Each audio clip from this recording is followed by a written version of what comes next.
तो चलिए सीधा इस कहानी में चलते हैं। आज हम एक बहुत ही साधारण सी लगने वाली लेकिन असल में बहुत गहरी गांव की कहानी पर बात करने वाले हैं। ये एक ऐसी कहानी है जो देखने में तो छोटी सी लगती है, लेकिन अगर आप इसके पीछे के मनोविज्ञान को समझेंगे तो ये इंसानी प्रेरणा, यानी हम किस चीज से मोटिवेट होते हैं, उसे पूरी तरह से खोल कर रख देती है। ये हमें बताती है कि कैसे बस एक सही दिशा में दिया गया छोटा सा धक्का किसी भी इंसान का पूरा नजरिया बदल सकता है। अब जरा इस सीन की कल्पना कीजिए। हरे भरे खेतों से घिरा एक बहुत ही शांत और सुंदर सा गांव है, और इसी गांव में रहता था हमारा मुख्य किरदार मोहन। लेकिन दिलचस्प बात यह है कि मोहन गांव के बाकी लोगों से बिल्कुल अलग था। और सच कहूं तो ये अलग होना किसी अच्छी बात के लिए नहीं था। वो पूरे गांव में अपनी एक बहुत ही खास, या कह लें अजीब सी आदत के लिए मशहूर था। यहां दोनों के बीच का अंतर बिल्कुल साफ है। एक तरफ गांव के बाकी लोग थे जो दिन रात अपने खेतों में पसीना बहाते थे, कड़ी मेहनत करते थे, और दूसरी तरफ था मोहन। उसका दिन कैसे कटता था? बस एक पेड़ के नीचे मजे से सोते हुए। वो बिना एक उंगली हिलाए बस रातों रात अमीर बनने के ख्याली पुलाव पकाता रहता था। आप जानते हैं ना, वो मानसिकता जहां इंसान बिना कोई कीमत चुकाए बस शॉर्टकट से सब कुछ पा लेना चाहता है। लेकिन हर अच्छी कहानी की तरह यहां भी एक ऐसा मोड़ आता है जो सब कुछ पलट कर रख देता है। इस कहानी में वो कैटलिस्ट, यानी वो बदलाव लाने वाला इंसान, एक बूढ़ा और बहुत ही समझदार किसान था। उस किसान ने मोहन की इस आलसी रूटीन को काफी करीब से देखा और फिर उसने सोचा कि अब कुछ करना पड़ेगा। यहीं से मोहन के दिमाग में उस बड़े मनोवैज्ञानिक बदलाव की शुरुआत होती है। उस बूढ़े किसान ने सीधे मोहन के पास जाकर एक बहुत ही कमाल की बात कही। उसने कहा, तुम्हारे खेत में एक छुपा हुआ खजाना है, लेकिन उसे खोजने के लिए तुम्हें खुदाई करनी होगी। अब जरा सोचिए, बिना मेहनत के अमीर बनने का सपना देखने वाले इंसान के लिए ये एक ऐसा अचूक लालच था जिसे ठुकराना लिटरली नामुमकिन था। ये तो जैसे उसके सपनों के सच होने जैसा था। यहां खेत शब्द का मतलब सिर्फ खेती की जमीन नहीं रह गया था। मोहन के लिए अब ये वो जादुई जगह बन चुकी थी जहां उसका जैकपॉट छिपा था। और बस ये सुनना था कि मोहन के अंदर जैसे बिजली दौड़ गई।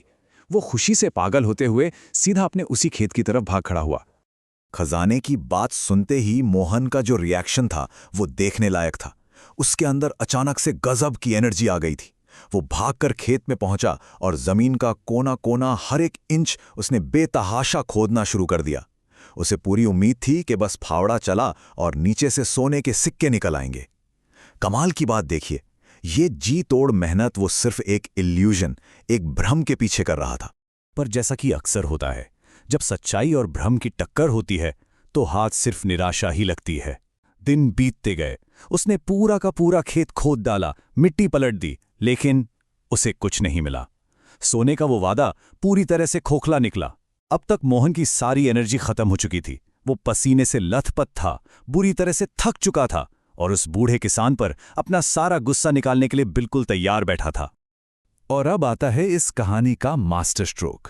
जब मोहन आग बबूला होकर शिकायत करने पहुंचा तो उस बूढ़े किसान ने सफाई में कुछ नहीं कहा। वो बस शांति से मुस्कुरा दिया। और यही इस पूरी रणनीति की खूबसूरती है।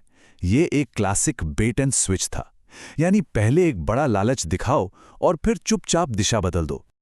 उसी मुस्कुराहट के साथ किसान ने मोहन को अपना अगला निर्देश दिया, अब उसी खेत में बीज बो दो। ये वो पल था जहां उस शुरुआती धोखे का असली और शानदार मकसद खोलकर सामने आता है।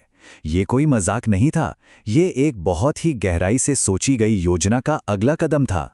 अगर हम इस किसान के मास्टर प्लान के मनोविज्ञान को डिकोड करें तो उसमें 3 स्टेप्स थे। पहला था सोने का लालच देकर खुदाई करवाना, ये चारा था। दूसरा था कुछ न मिलना, जिससे मोहन को असलियत का झटका लगा। और तीसरा था उस तैयार खुदी हुई मिट्टी में बीज बोना, जो कि असल काम था। उस चारे की वजह से मोहन ने अनजाने में ही वो भारी भरकम मेहनत कर ली थी जो खेती के लिए सबसे ज्यादा जरूरी होती है। अब मोहन के पास कोई और विकल्प तो था नहीं, तो उसने हार मानकर वही किया जो उसे बताया गया। उसने उस नरम और खुदी हुई मिट्टी में बीज डाल दिए। और फिर क्या हुआ? कुछ ही महीनों के बाद उसका वो खेत, जो पहले बिल्कुल खाली और बंजर नजर आता था, वो अब लहलहाती और शानदार फसलों से पूरी तरह से भर चुका था। जब वो फसल पककर तैयार हुई और मोहन ने उसे बाजार में जाकर बेचा, तो उसे इतना पैसा मिला जितना उसने अपने पूरी जिंदगी में कभी एक साथ नहीं देखा था। तो अगर आप ध्यान से देखें तो उस बूढ़े किसान का धन दौलत वाला वादा सच ही साबित हुआ था। खेत में खजाना था, बस वो सोने के सिक्कों की शक्ल में नहीं, बल्कि उस सुनहरी फसल की शक्ल में था। और उस दिन मोहन का दिमाग पूरे तरह से खुल गया। उसे समझ में आ गया कि खेत में छिपा हुआ असली खजाना कोई सोना चांदी नहीं, बल्कि मेहनत थी। जी हाँ, मेहनत। यही वो इकलौती चाबी है जो सफलता के सबसे भारी दरवाजे भी खोल सकती है। ये ट्रांसफॉर्मेशन देखिए, सचमुच हैरान करने वाला है। वो मोहन जो कभी पेड़ के नीचे सोकर सिर्फ हवाई के लिए बनाता था, वो अब गांव के सबसे ज्यादा काम करने वाले किसानों में गिना जाने लगा था। ये हमें बहुत ही खूबसूरती से दिखाता है कि कैसे एक छोटे से प्रैक्टिकल अनुभव ने उसके पूरे माइंडसेट को जड़ से बदलकर रख दिया।